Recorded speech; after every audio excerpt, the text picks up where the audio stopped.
کہ وہ آئیں.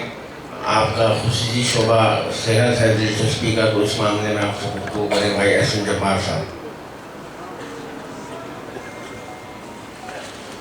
السلام علیکم.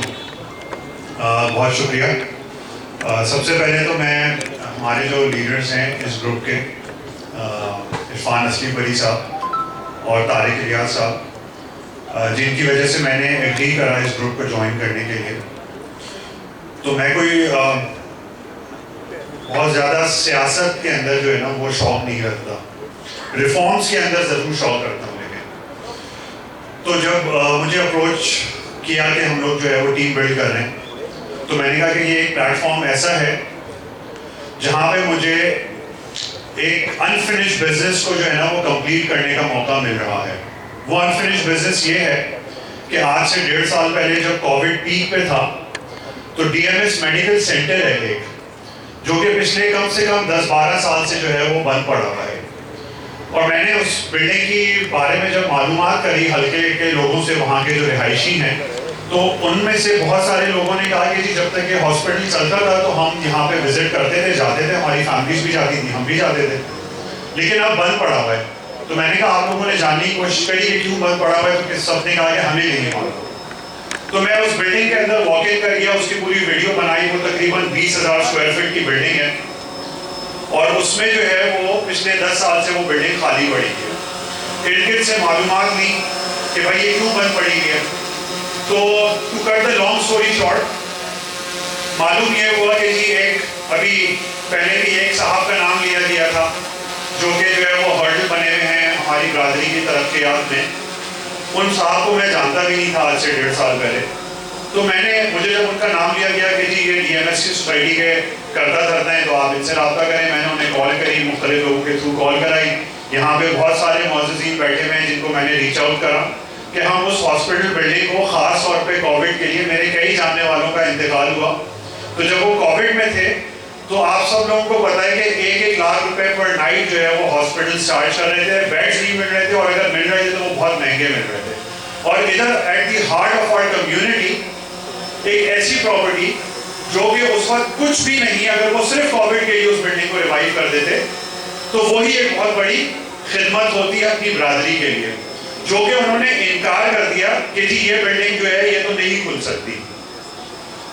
ایسا پتہ چلا کہ جی یہ کیس کورٹ میں چل رہا ہے. میں اور میرے کچھ ساتھی جنہوں نے مجھے جوائن کرا اس کورس کے اندر, میں ان سب کا بھی بہت شکریہ ادا کرنا چاہوں گا, کیونکہ اکیلا انسان کچھ بھی نہیں کر سکتا. ہم لوگ ڈی ایم ایس کے ممبر نہیں ہیں تو ہمارا کوئی ویسٹڈ انٹرسٹ نہیں تھا. یہ ضرور جانیے گا کہ وہ کاز تھا ریفارمز کی جو میں بات کر رہا ہوں. تو ہم اس کاز کو لے کے گئے اور ہم نے جج کے سامنے کھڑے ہوئے. جج نے پوچھا آپ کون ہیں, ہم نے کہا کہ جی ہم ریزیڈنٹس ہیں اس علاقے کے, ہم افیکٹیز ہیں. ایک میڈیکل سینٹر ہے جو ہمیں پتہ چلا ہے کہ جی لیب ہے وہاں پہ اور ہاسپٹل ہے, ان کا آپس میں کوئی کیس چل رہا ہے. جب میں نے اور ڈیپ ڈاؤن اسٹڈی کری, ہمارے پینل پہ جو ہے وہ الحمدللہ ایک ہماری کمیونٹی ہے, ایک ایڈوکیٹ بھی ہیں, وہ بھی اس کاز میں ہمارے ساتھ شامل ہیں. تو انہوں نے بھی ہمیں انسائٹ یہ دی کہ یہ سب کیس جو ہے نا وہ صرف مکہ والی چیز ہے, آپس کی ان کی گٹھ جوڑ ہے, کیس کچھ بھی نہیں ہے. کیونکہ اگر آپ نے کوئی جگہ خالی کرانی ہو, آپ لینڈ لارڈ ہو, 2 سال سے 2.5 سال لگتے ہیں, آپ کی پراپرٹی ٹیننٹ سے خالی ہو جاتی ہے. یہاں پہ 10 سال سے کیس دکھا رہے ہیں وہ کہ چل رہا ہے. جج کے سامنے گئے ہم لوگ, جج کو بولا گیا 2 سے 4 ہیئرنگ کے اندر انہوں نے کہا کہ اچھا جی جو اوپر کے 4 فلورز پڑے ہیں وہ سوسائٹی کو پوزیشن میں دے دیے جائیں, نیچے والا جو آدھا فلور لیب کے پاس ہے جو کہ کراچی لیب ہے, وہ جو ہے وہ آپس میں مل کے اس کو طے کر لیں کہ آپ لوگوں نے کیا کرنا ہے. اچھا جی یہ فیصلہ ہو گیا, کورٹ سے آ گئے, ان کو کہا گیا کہ جی چلے بلڈنگ کی ریفربشمنٹ شروع کریں. آج اس بات کو سپٹمبر 2020 اور آج نومبر 2021, 14 مہینے ہو گئے ہیں, ادھر ایک صفائی جھاڑو بھی نہیں لگی ہے. یہ حال ہے ان صاحب کا جو ہے. اچھا ان کے پیچھے پڑھ کے, تو اگر آپ لوگوں میں سے جو بھی اس میں انٹرسٹڈ ہو نا, وہ جب میں اسٹیج سے آ جاؤں گا نیچے تو آپ میرے پاس آئیے گا, میں ساری کانورزیشن دکھاؤں گا کہ میں نے ان کے ساتھ کب کیا کانورزیشن کر کے, اور انہوں نے اس کے مجھے کیا جوابات دیے ہیں. کئی میٹنگز ہوئی ہیں ان کے ساتھ, کئی جو ہے ان کے ساتھ میری telephone conversation, WhatsApp conversation, لیکن وہ بندہ ٹچ سے مست نہیں ہو رہا. تو مجھے یہ ہوا کہ وہ بندہ جو ہے نا وہ جمعیت کا بھی یہی حال کر دے گا. اس کی ایک چھوٹی سی مثال یہ ہے کہ اس نے 1 سال الیکشن ڈیلے کرا دیا, اور یہ آہستہ آہستہ کر کے دیمک کی طرح سارے ادارے کو چاٹ جائے گا یہ بندہ. اس بندے کو جو ہے نا وہ ہمیں جمعیت سے, اور انشاءاللہ تعالیٰ آپ لوگ جہاں جہاں اس کو ریپریزنٹیٹیو بننے میں دیکھ رہے ہیں, اس بندے کو جو ہے وہ باہر کرنا ہے ہمیں اپنی جمعیت سے.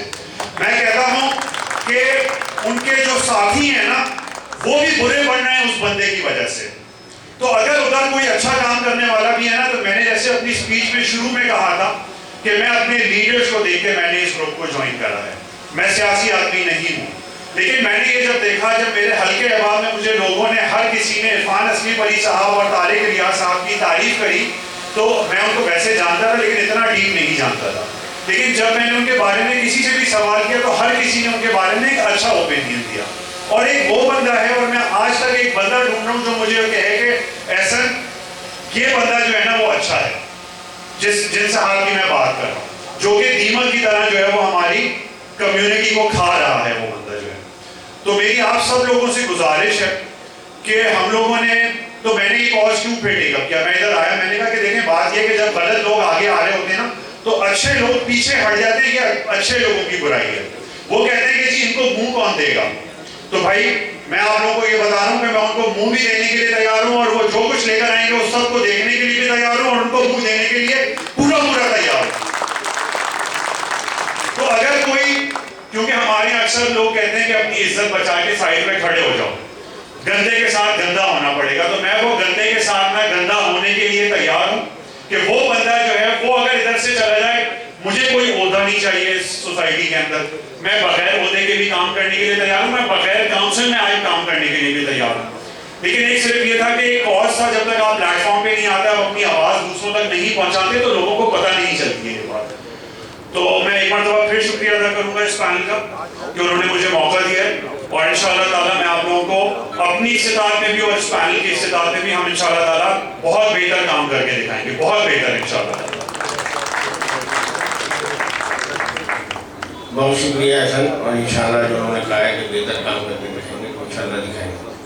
اب میں سابق نائب خادم جمعیت پنجابی سوداگران, سابق ڈائریکٹر DHY بیگم حاجی یوسف ہسپتال دہلی کالونی بھائی محسن عثمان صاحب کو دعوت دیتا ہوں کہ وہ آئے اور آپ سے گفتگو کریں. محترم محسن عثمان صاحب.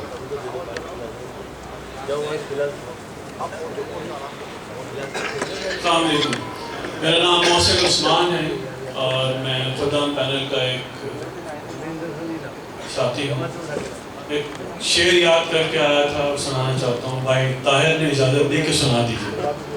کچھ اس طرح ہے کہ میرے ہاتھ میں قلم ہے, میرے ذہن میں اجالا, مجھے کیا دبا سکے گا کوئی ظلمتوں کا پالا, مجھے فکر امن عالم تجھے اپنی ذات کا غم, میں طلوع ہو رہا ہوں تو غروب ہونے والا. بنیادی طور پر میرا تعلق میڈیکل کی فیلڈ سے ہے, اور ابھی فیصل انوار بھی DHY سے متعلق کچھ باتیں کر کے گئے. ایک چھوٹا سا خاکہ آپ کو میں دیتا ہوں کہ ایک وقت تھا کہ جمعیت کے جو ماشاءاللہ آپریشن تھا میڈیکل کا, اس میں ایک بڑا اسپتال جو کہ BHY اور 6 چھوٹی ڈسپینسریز ہوتی تھی, حتیٰ کہ ہم نے قبرستان میں بھی ایک ڈسپینسری بنائی تھی. خیر وقت کے ساتھ ساتھ کافی کچھ ہوا, کافی الحمدللہ آگے چلی گئی, لیکن پھر ایک وقت ایسا آیا کہ ایک ایک کر کے چیزیں ختم ہوتی چلی گئی, اور اب غالباً BHY اسپتال رہ گیا ہے اور 2-3 اور ڈسپینسریز ہیں جو اس کے ساتھ اٹیچ ہیں. BHY اسپتال ایک ایسا اسپتال ہے کہ جو کہ کراچی کے ایک ایسے مقام پہ واقع ہے کہ جہاں پر اس کی بہت زیادہ اہمیت ہے, اور تقریباً 5 سے 6 کلومیٹر کے اندر وہاں پر کوئی ایسی فیسلٹی نہیں ہے کہ جو اس طرح کے پیشنٹس کو ایکسیپٹ کرے. لیکن شعبہ قسمت کہ اس کا حال کچھ اس طرح کا کر دیا گیا کہ باہر سے لوگ آنے تو دور کی بات, دہلی کالونی کے مکین جو دہلی کالونی میں رہتے ہیں, جن کی فرسٹ پرائرٹی BHY ہاسپٹل ہونا چاہیے, وہ وہاں پر نہیں آتے. اس کی بنیادی وجوہات میں یہ ہے کہ انتہا سے زیادہ عدم توجہ اور کسی قسم کا آرگنائزیشن ایڈمنسٹریشن مکمل فقدان ہے. وہاں پر یہ لگتا ہے کہ صرف وہ فیتہ کٹوانے کی جگہ ہے, آئے دن ایک اشتہار چلتا ہے کہ جناب آج فلانا کیمپ ہے لہٰذا پوری جمعیت پہنچ جاتی ہے، وہاں پہ فیتہ کٹ جاتا ہے۔ اسی ساتھ ساتھ انہوں نے ان کو کوئی صاحب ملے جن کا کام یہ تھا کہ دنیا بھر سے کاٹ کباڑ جمع کرتے ہیں اور وہ یہاں پہ کراچی میں لا کے وہ جیسا تیسا ہوتا ہے وہ دے دیا کرتے ہیں۔ تو سننے میں یہ آیا کہ جناب 6 عدد وینٹیلیٹر لیے گئے۔ ایک ایسا ہاسپٹل جس کے ٹوٹل بیڈنگ 80 ہو، وہاں کے لیے 6 وینٹیلیٹر بہت زیادہ ہوتے ہیں۔ چلیے بہت خوشی ہوئی سن کے، لیکن آپ یقین کریں کہ ان میں سے فقط 2 وینٹیلیٹر ایسے ہیں جو شاید کبھی کبھار استعمال ہوئے ہوں، کیونکہ وینٹیلیٹر تو لے لیے لیکن وینٹیلیٹر کو چلانے والا عملہ ان کے پاس نہیں تھا۔ لیکن فیتے کٹے، بہت شور شرابہ ہوا، سوداگر میں تصویریں چھپی اور جناب سب کچھ ہوا، سوشل میڈیا پہ تصویریں چلی۔ وہ وینٹیلیٹر آج بھی اسی طرح کھڑے ہوئے ہیں، ان کا کوئی کام نہیں ہے۔ اس کے بعد جناب اس سے فارغ ہوئے تو ایک عدد سی ٹی اسکین کی بات ہوئی کہ جناب سی ٹی اسکین لے رہے ہیں اور جناب برادری کو بے تحاشا فائدے دیں گے۔ وہ سی ٹی اسکین میں آپ کو 2 منٹ میں سمجھانے کی کوشش کرتا ہوں کہ سی ٹی اسکین ایک ایکس رے کے بہت بات کی مشین ہے۔ ایکس رے میں اگر ایک دفعہ انسان کے جسم سے ریڈیشن پاس ہوتی ہے تو سی ٹی اسکین میں کم از کم 1000 مرتبہ پاس ہوتی ہے، اور جتنے سیکنڈ انسان سی ٹی اسکین میں رہتا ہے وہ مسلسل ریڈیشن کی زد میں رہتا ہے۔ ریڈیشن جو کہ بہت خطرناک شعاعیں ہوتی ہیں، اور کچھ افراد ایسے بھی ہیں کہ جن کو ان ریڈیشن سے کینسر بھی ہو سکتا ہے۔ میں یہ بات اس لیے کہہ رہا ہوں کہ جو سی ٹی اسکین جس کا انتخاب انہوں نے کیا وہ ایک متروک ایبسلیٹ ماڈل تھا جو کہیں پڑا ہوا تھا، یہاں پر آ کے اس کو ٹھوک پیٹ کر کے اور روغن وغیرہ کر کے اس کو رکھ دیا گیا، اور وہ صرف 16 سلائس کا تھا۔ سی ٹی اسکین 16 سلائس کا ہوتا ہے، 32 کا ہوتا ہے، 64 کا ہوتا ہے، اور فی زمانہ 128 کا ہے۔ آج کل اگر ہم کسی بھی ڈائگنوسٹک سینٹر میں جاتے ہیں تو وہاں کم از کم 64 سلائسز یا 128 سلائسز کا سی ٹی اسکین ہوتا ہے جس پر ہم گزرتے ہیں، اور وہ 4 سے 8 سیکنڈ میں یہ کر لیتا ہے، جبکہ 16 سلائس کی سی ٹی اسکین میں آپ کو 28 سیکنڈ اندر رہنا ہوتا ہے۔ تو آپ اندازہ لگا لیجئے کہ 7 گنا زیادہ ریڈیشن آپ سے کراس کرے گی۔ ایک بات، دوسری بات یہ کہ وہ ریڈیشن کسی نئی مشین کی نہیں ہے، وہ اس مشین کی ہے کہ جس ملک میں وہ آج سے 15-20 سال پہلے چلا تھا وہ وہاں چلا، چلنے کے بعد اس کا استعمال ختم ہو گیا، وہ کہیں پڑا ہوا تھا۔ اب اللہ عالم اس کی جو ریز ہیں ان میں اور کتنی خطرناک باتیں شامل ہو گئی۔ چلیے مان لیا کہ جناب آپ نے سی ٹی اسکین لگا دیا، لوگ سمجھتے تھے، لوگ اس بات کو جانتے تھے کہ یہ ایک ریفربش آئٹم ہے، اس میں وہ ریزلٹس نہیں ملیں گے، وہ نہیں چلا۔ تو انہوں نے کیا کیا کہ اس کی جو ڈائگنوسٹک کاسٹ تھی وہ 1000 روپیز پر سی ٹی اسکین کر دی، اور اس کے بعد ایک ابھی 10 منٹ کا انہوں نے ایک ویڈیو چلایا جس میں وہ کہتے ہیں کہ جہاں کوئی خاتون کھڑے ہوئے کہتے ہیں کہ جی روزانہ 125 سی ٹی اسکین ہو رہے ہیں۔ میرا گمان یہ ہے کہ ہم جو حضرات یہاں بیٹھے ہیں 80% افراد کے گھر میں سوداگر آتا ہے۔ میرے کہنے پہ پلیز یہ ضرور دیکھ لیجئے گا کہ 125 سی ٹی اسکین روز ہوتے ہیں یا 40 سی ٹی اسکین ایک مہینے میں ہوئے۔ فقط 40 سی ٹی اسکین ایک مہینے میں کیے، جس کو بتایا جاتا ہے کہ 125 ہوتے ہیں۔ اسی کے ساتھ ساتھ ایک اور مشین ہے جس کو ہم ڈائلیسس مشین کہتے ہیں۔ بھائی عرفان نے آج سے کوئی 8 سال پہلے جب ہمیں کسی طرح کا ایک انتخابی جلسہ تھا، وہاں پہ بھائی عرفان اصلی بری نے ایک ریکویسٹ کی، اور آپ یقین کیجئے گا کہ جس وقت جلسہ ختم ہوا ہم کو جتنے ڈائلیسس مشینیں چاہیے تھی، brand new, I repeat brand new dialysis مشینیں ہم کو معطی حضرات نے اسی وقت کنفرم کر دی، اور تقریباً مہینہ بھر کے اندر ہم نے وہ ساری مشینیں لگا دی۔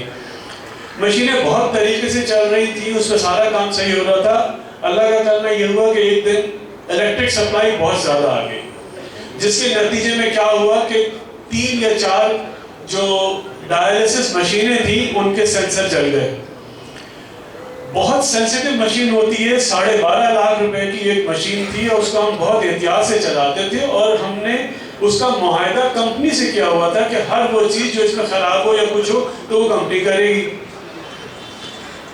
آپ یقین کریں گے کہ ایک انتہائی آفاقی میں اس لیے کہوں گا کہ اوپر سے اڑتا ہوا حکم آیا، اس میں یہ کہا گیا سینسر یہاں بھیجو کسی کو، آرام باغ پہ الیکٹرک مارکیٹ ہے، یہ دکھا کے منگوا لو. اور آپ یقین کریں گے 300 روپے کے سینسر آئے اور وہ 12.5 لاکھ روپے کی مشین میں لگا دیے. اب آپ تصور کیجئے کہ اس مشین کا کیا ہوا ہوگا. یعنی بجائے اس کے کہ وہ مشین ٹھیک ہوتی، وہ مزید 40-50 ہزار روپے کی ڈیمیج میں چلی گئی. مختصر کرتا ہوں بات کو، کہنے کا مقصد یہ ہے کہ اگر کوئی چیز ہم نہیں کر سکتے تو آئیڈیلی ہم کو نہیں کرنی چاہیے. لیکن الحمدللہ رب العالمین بحیثیت پنجابی سوداگر کا فرد ہونے کے، بحیثیت دلی والا ہونے کے، یہ بات میں پورے یقین سے کہہ سکتا ہوں کہ کوئی بھی دلی والا کسی بھی شخص کو اگر ہائر کرتا ہے تو مجھ سے کام لے سکتا ہے. ضرورت اس بات کی ہے کہ یہاں پر ایک عدد کوالیفائڈ ایڈمنسٹریٹر کا تقرر کریں، وہ سارے کام کریں چونکہ وہ میڈیکل کا آدمی ہے، آپ صرف اس کو کنٹرول کریں. میری یہ ایک استدعا ہے کہ ہماری ماؤں بہنوں کو، ہمارے باپ بھائیوں کے ساتھ جو بہیمانہ سلوک آج BHY اسپتال میں ہو رہا ہے، میں ان سے ریکویسٹ کروں گا کہ یہ نہ کریں اور کسی پروفیشنل کو دعوت دیں کہ وہ آئے اور آ کے ان چیزوں کو چلائے. Thank you. شکریہ بھائی محسن. میں خدامی بردی کی طرف سے بھائی نعیم اختر زکی الخاتون والے بھائی ناصر زکی رحمۃ کو یہاں تشریف لائے تھے. شیخ تحسین صاحب یہاں ہیں، چراغ مہتاب صاحب یہاں ہیں، اختر سراج دوائی والے صاحب موجود ہیں، پروفیسر نقی چاندہ صاحب موجود ہیں، ڈاکٹر عرفان الہی صاحب کے ہم مشکور ہیں، بھائی ظفر سعید بھی یہاں تشریف لائے ہیں اور سلیم الدین ڈیکس بھی یہاں تشریف لائے ہیں. بہت شکریہ آپ لوگوں کا. اب میں